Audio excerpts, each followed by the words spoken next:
बकरीद और हज की शुरुआत कैसे हुई? चलिए आज इस दिलचस्प तारीफी सफ़र पर एक साथ चलते हैं।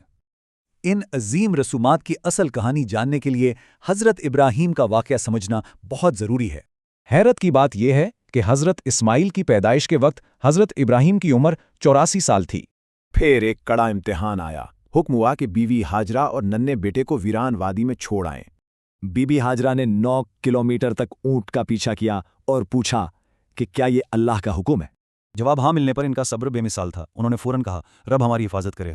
इस वीराने में उनका ज़ादे रात तेज़ी से ख़त्म हुआ। ठीक 3 दिन बाद पानी बिल्कुल ख़त्म हो गया। शदीद परेशानी में वो सफ़ा और मरवा के दरमियान दौड़े।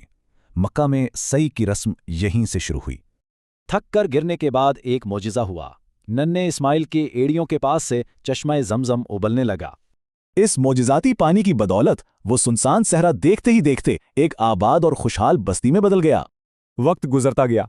फिर 92 साल की उम्र में हज़रत इब्राहीम के सामने ज़िंदगी का सबसे कड़ा इम्तिहान आया। मुसलसल 3 रातों के ख्वाबों से ये कठिन हुक्म शदीद होता गया। मुतालबा बढ़कर बेटे तक जा पहुंचा। इसे अल्लाह का हुक्म मानकर हज़रत इब्राहीम 7 साला इस्माइल के साथ वादी मिना की तरफ रवाना हो गए। रास्ते में शैतान ने बहकाना चाहा, मगर उन्होंने 3 मकामात पर कंकरियां मारकर उसे धुतकार दिया।